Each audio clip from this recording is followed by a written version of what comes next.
আসসালামু আলাইকুম রহমতুল্লাহ। আলহামদুলিল্লাহ, সবাই কেমন আছেন? আশা করি সবাই ভালো আছেন। তো আজকে আমরা যে বিষয়টি নিয়ে আলোচনা করব, আপনারাও আগে থেকেই জানেন যে আজকে আপনাদের অ্যান্টিবায়োটিক সম্পর্কিত শেষ ক্লাস। অর্থাৎ আপনারা যারা উপস্থিত ছিলেন অন্য অন্য ক্লাসে এবং যারা ছিলেন না, অর্থাৎ এখানে আমরা বিভিন্ন ধরনের অ্যান্টিবায়োটিক নিয়ে আলোচনা করেছি। অর্থাৎ প্রত্যেকটা চিকিৎসার ক্ষেত্রেই কিন্তু অ্যান্টিবায়োটিকের প্রয়োজন। অর্থাৎ প্রত্যেকটা ইনফেকশনের ক্ষেত্রে আমরা অ্যান্টিবায়োটিক ব্যবহার করে থাকি। এমনকি অ্যান্টিবায়োটিক ব্যবহার করে থাকি শিশুদের ক্ষেত্রে, বয়স্কদের ক্ষেত্রে, এমনকি গর্ভবতী মহিলাদের ক্ষেত্রে। তো আজকে আপনারা সকল ব্যাচের স্টুডেন্টরা এখানে উপস্থিত আছেন, এটা সকলেরই জানার দরকার। দেখেন, এখানে প্রেগনেন্সিতে আপনারা দেখেন যারা পল্লী চিকিৎসক তারাও চিকিৎসা দেবেন, যারা আরএমপি, এলএম, এএফ, প্যারামেডিক, যারা কমিউনিটি প্যারামেডিক, ম্যাটস, এমনকি ডিএমএফ, এমনকি যত বড় ধরনেরই ডাক্তার হন না কেন, এমবিবিএস, এফসিপিএস, যারাই হন না কেন, এমডি, সকলেরই কিন্তু এই ক্লাসটা অর্থাৎ প্রেগনেন্সিতে চিকিৎসা দিতে হয়। বিশেষ করে গাইনি যারা, তাদের তো কোনো কথাই নেই। তো আমরা আজকের যে বিষয়টা নিয়ে আলোচনা করব সেটি হলো প্রেগনেন্সি অর্থাৎ গর্ভবতী মহিলাদেরকে কোন কোন অ্যান্টিবায়োটিক দেওয়া যাবে এবং সেফ অ্যান্টিবায়োটিকগুলো।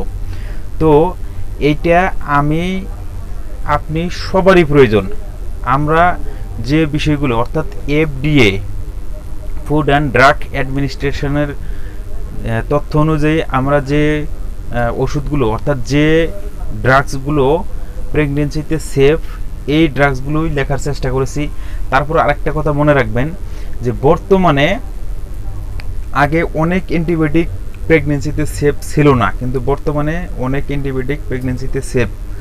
এমনকি ভবিষ্যতেও এই অ্যান্টিবায়োটিকগুলো আরও অনেক সেফ ড্রাগ আসবে, এমনকি এগুলোর মধ্যে অনেকগুলো বাদ যাবে। তো আমরা এই তথ্যগুলো কিন্তু আমাদের না, আপনারা যারা এখান থেকে গিয়ে বিভিন্ন জায়গায় চিকিৎসা দিবেন তারা অবশ্যই একটা কথা মনে রাখবেন, যদি আপনারা চিকিৎসা দেন, চিকিৎসা দেওয়ার পর যদি সমস্যা না হয় তাহলে কিন্তু কোনো সমস্যাই না। আর সেফ ড্রাগ দেওয়ার পরও যদি সমস্যা হয়ে যায় অর্থাৎ প্রেগনেন্সিতে কোনো প্রবলেম হয়ে যায় তাহলে কিন্তু দোষ আপনার। তো অবস্থার উপর নির্ভর করে, শারীরিক, মানসিক, এমনকি আর্থিক অবস্থার উপর নির্ভর করে এই প্রেগনেন্সিতে ওষুধ দেওয়ার চেষ্টা করবেন। আপনি একটি অ্যান্টিবায়োটিক দিবেন, 2 টাকা লাভ করবেন, কিন্তু যদি সমস্যা হয় তাহলে কিন্তু আপনার বিশাল বদনাম হয়ে যাবে। তো বিষয়গুলো অবশ্যই এখানে মনে রাখতে হবে। আরেকটা বিষয় হলো যে এইখানে আমাদের সবারই দরকার, আমারও দরকার, আপনারও দরকার, সবারই দরকার। তো এরকম কিছু বিষয় নিয়ে দেখেন, আমরা গত ক্লাসে আলোচনা করেছিলাম যে অ্যান্টিব্যাকটেরিয়াল অর্থাৎ অ্যান্টিবায়োটিকগুলোকে বিভিন্ন ক্যাটাগরিতে ভাগ করা হয়েছে।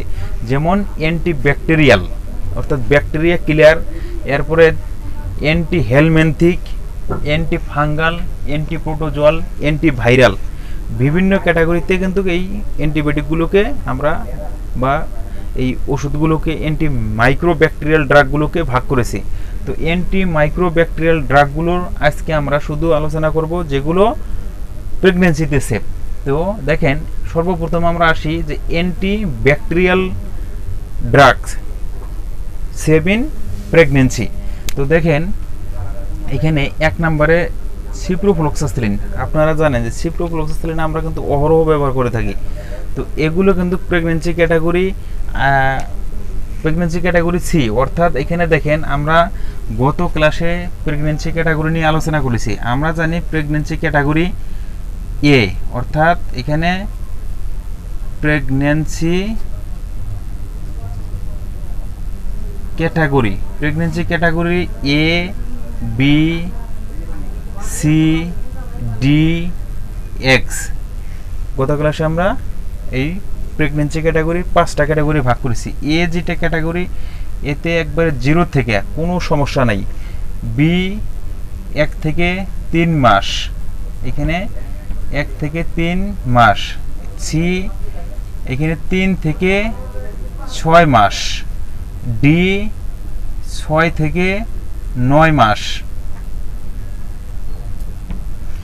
না, এখানে দেখেন যে এ হলো 0 থেকে 0 থেকে 3 মাস এর আগে, বি হলো 3 থেকে 6 মাস, বি হলো 3 থেকে 6 মাস এবং সি হলো 6 থেকে 9 মাস এবং ডি হলো একদম শেষে, ডিও আমরা ব্যবহার করি না, এক্সও ব্যবহার করি না। আর এখানে প্রেগন্যান্সি ক্যাটাগরিটাকে আমরা আরও 3 ভাগে ভাগ করি, সেটা হলো A category, B category, C category. A category হলো 0 থেকে 3 মাস, বি ক্যাটাগরি 3 থেকে 6 মাস এবং সি ক্যাটাগরি 6 থেকে 9 মাস। তো আপনারা বুঝতে পেরেছেন যে প্রেগন্যান্সি ক্যাটাগরিকে 3 ভাগে ভাগ করা হয়েছে, এ বি সি, এবং প্রেগন্যান্সি ক্যাটাগরিতে ড্রাগসগুলোকে অর্থাৎ ওষুধগুলোকে ভাগ করা হয়েছে এ বি সি ডি এক্স। তো এটার বিস্তারিত আলোচনা আমরা গত ক্লাসে করেছি। যারা উপস্থিত ছিলেন তারা বুঝতে পেরেছেন, যারা উপস্থিত নেই তাদের জন্য একটু বললাম। তো সেই হিসাব করে দেখেন সিপ্রোফ্লুক্সাসিলিন ক্যাটাগরি সি, তার মানে লাস্টের দিকে অর্থাৎ শেষের দিকে এটা দেওয়া যেতে পারে। গ্যাটিফ্লুক্সাসিলিন এটিও প্রেগন্যান্সি ক্যাটাগরি সি, এটিও লাস্টের দিকে দেওয়া যেতে পারে। লোমিফ্লুক্সাসিলিন দেখেন এটি চোখের ড্রপও হয় এমনকি ট্যাবলেটও হয়, এটিও প্রেগন্যান্সি ক্যাটাগরি সি, মানে শেষের দিকে দেওয়া যাবে যদি প্রয়োজন হয়। Ofloxacin category C, sparfloxacin category C. Amikacin একটা ইনজেকশন আপনারা জানেন, এটি ক্যাটাগরি ডি, তার মানে এটি দেওয়া যাবে না, ক্ষতির সম্ভাবনা, ক্ষতি। এখানে দেখেন জেন্টামাইসিন এটি ক্যাটাগরি সি ডি, তার মানে এটিও দেওয়া যাবে না। স্ট্রেপ্টোমাইসিন এটিও ক্যাটাগরি ডি, দেওয়া যাবে না। ড্যাপসন আপনারা জানেন যে একটি ভাইরাল এমনকি ইপিলেপসি ডিজিজ ড্রাগস, এটিও প্রেগন্যান্সি ক্যাটাগরি সি, শেষের দিকে দেওয়া যেতে পারে। এখানে রিভাম্পিসিন এটি ক্যাটাগরি সি, প্রেগন্যান্সির শেষের দিকে অর্থাৎ 9 মাসের দিকে ওই দিকে দেওয়া যেতে পারে। দেখেন ইথামবিউটল আপনারা জানেন যে ইথামবিউটল, আইসোনিয়াজাইড এবং পাইরাজিনামাইড এগুলো হলো অ্যান্টি টিউবার ড্রাগ অর্থাৎ টিবি ড্রাগ, টিউবারকুলোসিস ড্রাগ। দেখেন ইথামবিউটল ক্যাটাগরি বি, তার মানে কি প্রথম 3 থেকে 6 মাস অর্থাৎ 3 থেকে 6 মাসে দেওয়া যেতে পারে। আইসোনিয়াজাইড শেষের 3 মাসে এবং পাইরাজিনামাইড শেষের অর্থাৎ শেষের দিকে অর্থাৎ শেষের 9 মাসে। প্রেগন্যান্সি ক্যাটাগরির শেষের দিকে এই সি ক্যাটাগরির ওষুধগুলো দেওয়া যেতে পারে। দেখেন এখানে বেনজাইল পেনিসিলিন এটি প্রেগন্যান্সি ক্যাটাগরি বি, তার মানে এটি 6 থেকে আপনার 3 থেকে 6 মাস। বেনজাইল পেনিসিলিন এটিও ক্যাটাগরি বি, তার মানে 3 থেকে 6 মাস।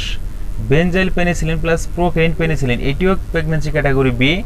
মিথাইল এখানে দেখেন ফেনুক্সি মিথাইল পেনিসিলিন এটি প্রেগন্যান্সি ক্যাটাগরি বি, তার মানে আপনারা জানেন যে ওরাসিনকে, পেনভিক, ওপেন এই জাতীয় ট্যাবলেটগুলো, এগুলো ট্যাবলেট সিরাপ, এটা ক্যাটাগরি বি, তার মানে 3 থেকে 6 মাস। অ্যামক্সাসিলিন ক্যাটাগরি বি, এক সময় অ্যামক্সাসিলিন ক্যাটাগরি বির মধ্যে ছিল না কিন্তু ইদানিং আসছে। আরেকটা দেখেন যে অ্যামক্সাসিলিন প্লাস ক্লাভুলানিক অ্যাসিড এটিও কিন্তু প্রেগন্যান্সি ক্যাটাগরি বি, তার মানে 3 থেকে 6 মাসে দেওয়া যাবে। অ্যাম্পিসিলিন এটিও প্রেগন্যান্সি ক্যাটাগরি বি, শেষের অর্থাৎ 3 থেকে 6 মাসের মধ্যে দেওয়া যাবে। সেপাডক্সিল প্রেগন্যান্সি ক্যাটাগরি বি। সেপাজোলিন এটিও প্রেগন্যান্সি ক্যাটাগরি বি। তারপরে দেখেন এখানে স্যাপ্রাডিন প্রেগন্যান্সি ক্যাটাগরি বি, তার মানে 3 থেকে 3 মাস পার হলে অর্থাৎ 3 থেকে 6 মাসে দেওয়া যেতে পারে, আপনারা দিতে পারেন। এখানে স্যাপাজোলিন, এখানে স্যাপ্রোজোলিন এটিও আপনার প্রেগন্যান্সি ক্যাটাগরি বিতে দিতে পারবেন। Cefpodoxime pregnancy category B, cefpodoxime plus clavulanic acid এটি প্রেগন্যান্সি ক্যাটাগরি বি, আপনারা দিতে পারবেন। এরপরে দেখেন যে সেপটিনিডির এটি প্রেগন্যান্সি ক্যাটাগরি বি। তারপরে আরেকটা অ্যান্টিবায়োটিক দেখেন, এগুলো হায়ার অ্যান্টিবায়োটিক, সেপডিটোরেন এটি pregnancy category B. Cefixime pregnancy category C, তার মানে সেফিক্সিম আপনারা জানেন যে সেফিক্সিম সবচেয়ে বেশি ব্যবহৃত হয়, এটি প্রেগন্যান্সি ক্যাটাগরি সি, মানে শেষের দিকে গর্ভাবস্থায় দেওয়া যেতে পারে। তারপর দেখেন সেপোপেরাজোন এটি প্রেগন্যান্সি ক্যাটাগরি বি। সেপোটক্সিম এইটি প্রেগন্যান্সি ক্যাটাগরি বি, তার মানে প্রথম মাসের না শেষেও না, মাঝখানে 3 থেকে 6 মাসে আপনারা দিতে পারেন। সেপোডক্সিমও প্রেগন্যান্সি ক্যাটাগরি বি 3 থেকে 6 মাসের মধ্যে দেওয়া যায়। এগুলো নিরাপদ ওষুধ, যেগুলো প্রেগন্যান্সি ক্যাটাগরি বি দেখতেছেন এগুলো নিরাপদ ওষুধ দেওয়া যায়। এরপরে দেখেন যে সেফোডক্সিম প্লাস ক্লাভুলানিক অ্যাসিড, এইটিও প্রেগন্যান্সি ক্যাটাগরি বি, তার মানে দেওয়া যায়। Ceftazidime pregnancy category B, ceftibuten pregnancy category B, ceftriaxone injection pregnancy category B, তার মানে প্রথম 3 মাসের পর থেকে দেওয়া যায়। সেপিপ্রিম এটি প্রেগন্যান্সি ক্যাটাগরি বি।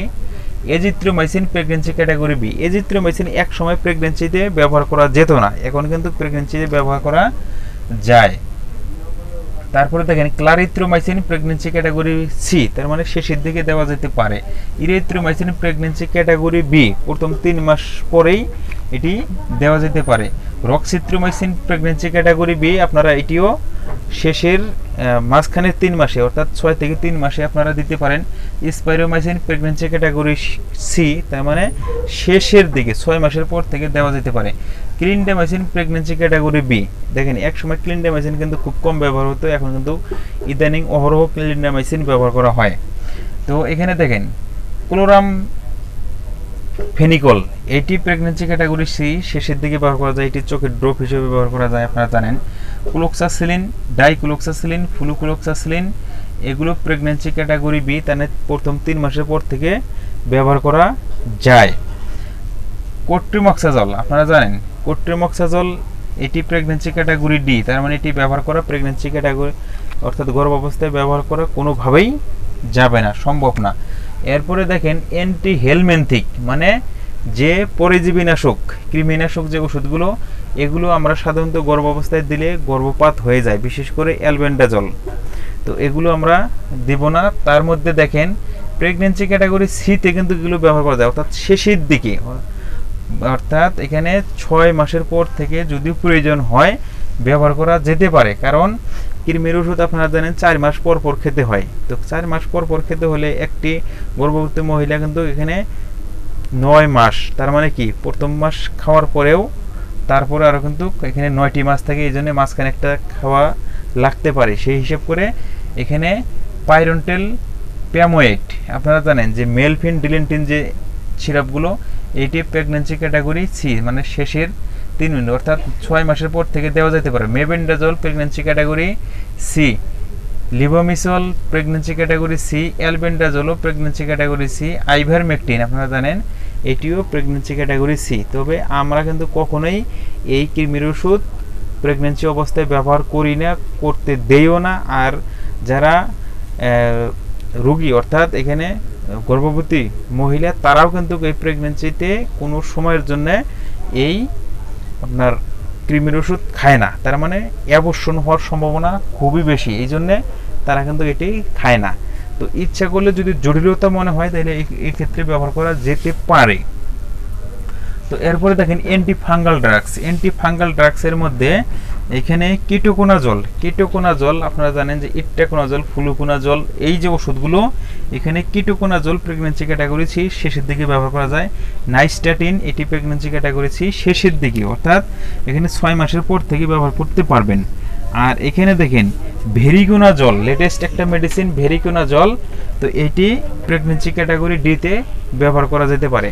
তো আপনারা দেখেন যে এই যে আমরা যে অ্যান্টি মাইক্রোব্যাকটেরিয়াল ড্রাগগুলো আলোচনা করতেছি, আপনারা কিন্তু অবশ্যই মনোযোগ সহকারে প্রয়োজনে নোট করে রাখেন। তো এই ক্লাসটি কিন্তু সব সময় হয় না, আমরা সাধারণ অবস্থায় যারা এখান থেকে প্রশিক্ষণ নিয়ে শেষে চলে যায় তখন কিন্তু আমরা এই প্রেগন্যান্সি ক্যাটাগরির বিষয়গুলো এবং শিশুদের যে ডোজগুলো এগুলো সীমিত আকারে কিছু দিয়ে থাকি, অর্থাৎ একবার এইভাবে দিয়ে থাকি। তো আজকে আমরা দিচ্ছি যে আপনারাও বুঝতে পারবেন এবং খুব মনোযোগ সহকারে এই বিষয়গুলো খেয়াল রাখবেন, কারণ এখানে চিকিৎসার ক্ষেত্রে সব সময় দরকার কথা একটু কম বলেন, এখানে একে অপরের সাথে কথাবার্তা বললেন না, তাহলে মনোযোগ হারিয়ে যাবে, পরবর্তীতে ফোন করবেন যে স্যার এটা তো বুঝতেছি না। কথাগুলো ক্লিয়ার? দেখেন এখানে অ্যান্টিপ্রোটোজোয়াল অর্থাৎ এখানে প্রোটোজোয়া যে প্রোটোজোয়ার জন্য যে আমরা ওষুধগুলো ব্যবহার করে থাকি, দেখেন এখানে মেট্রোনিটাজল এবং ন্যালিডিকজিক অ্যাসিড, ন্যালিডিকজিক অ্যাসিড এবং মেট্রোনিডাজোল আপনারা জানেন যে মেট্রোনিডাজোল কে না চেনে, তো মেট্রোনিডাজোল ট্যাবলেট কিন্তু প্রেগন্যান্সি ক্যাটাগরি এ, তার মানে খুবই নিরাপত্তার সহিত কোনো অসুবিধা নেই, ব্যবহার করা যায়। তারপরও কিন্তু আমরা অনেক ক্ষেত্রে ব্যবহার করি না, ভয় করি। এবং ন্যালিডিকজিক অ্যাসিড এটি প্রেগন্যান্সি ক্যাটাগরি সি অর্থাৎ ন্যালিগ্রাম আমরা নাম জানি। তো এটা সবার শেষে অর্থাৎ শেষের দিকে ব্যবহার করা যেতে পারে। এরপরে দেখেন যে অ্যান্টিভাইরাল ড্রাগসের মধ্যে অনেক অ্যান্টিভাইরাল ড্রাগস আছে। তো আমরা আমাদের কমন একদম পরিচিত একটি ড্রাগ অ্যাসাইক্লোভিরের নাম আপনারা জানেন যে অ্যাসাইক্লোভির এটি প্রেগন্যান্সি ক্যাটাগরি বি, অর্থাৎ যদি প্রয়োজন হয় আপনারা প্রেগন্যান্সি ক্যাটাগরি বিতে এই অ্যাসাইক্লোভির ব্যবহার করতে পারবেন।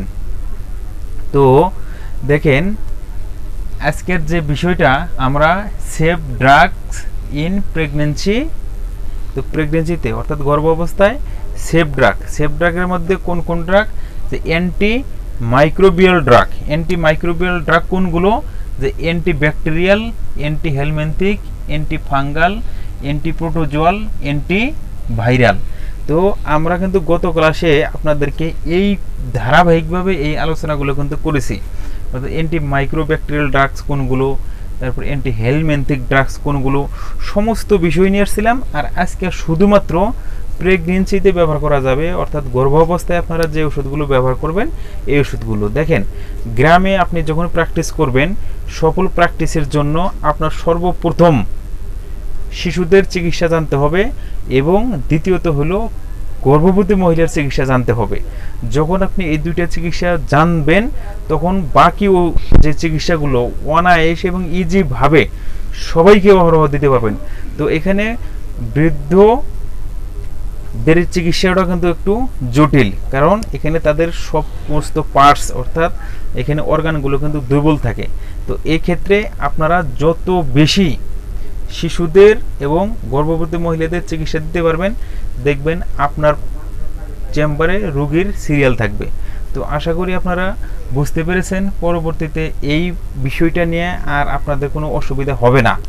আর এটি একটি নোভেল ক্লাস, অর্থাৎ এটি একটি অন্যরকম একটি ক্লাস, যে ক্লাসের মাধ্যমে সকল বিষয় অর্থাৎ প্রেগন্যান্সির সকল বিষয় আমরা আপনাদেরকে জানানোর চেষ্টা করেছি।